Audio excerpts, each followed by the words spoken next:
Xin chào các bạn đang xem kênh của Khoa Nguyễn Computer. Hôm nay mình sẽ hướng dẫn các bạn xử lý cái đeo chiếc Acer.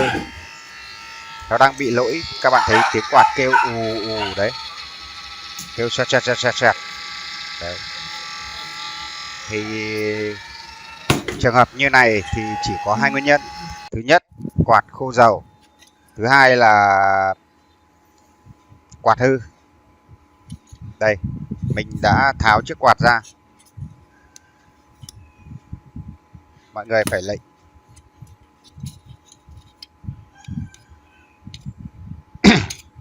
Đấy, nó vẫn quay rất là nhẹ, cũng không cấn lắm. Thế mọi người cắt mấy cái mủ nhựa nhá, là tháo được nắp ra. Mình quay tay thì thấy vẫn rất nhẹ, không kẹt. Đây, sau khi mình tháo ra thì ôi dồi ôi bẩn.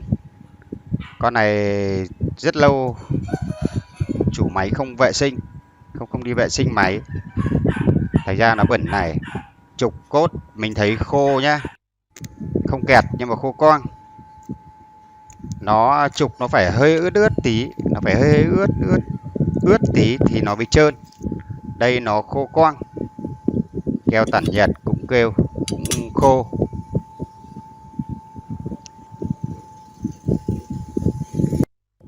Sau khi mình vệ sinh thì đấy, mình cho một ít mỡ của máy in vào nhá. Đây là mỡ máy in. Mình châm cả chỗ này và cả trục.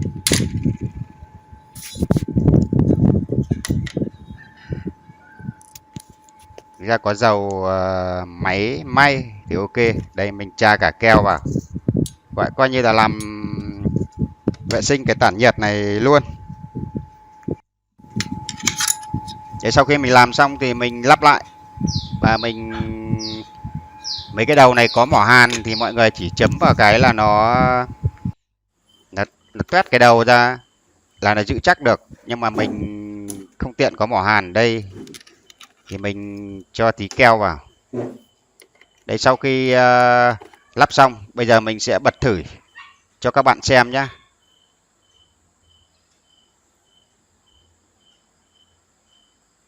Đấy, không còn tiếng loẹt xoẹt nữa, êm ru, cực êm các bạn nhé. Máy chạy cực êm, quạt kêu không nghe thấy gì nữa.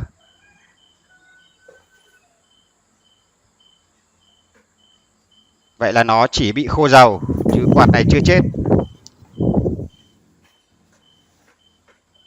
Quạt chưa hỏng nhá.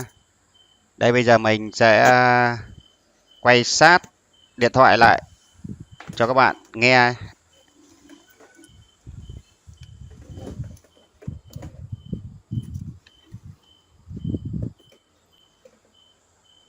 Đấy, mọi người có thể nghe thấy nó tiếng nó hơi phà phà tí, gọi là tiếng gió hơi phà phà tí,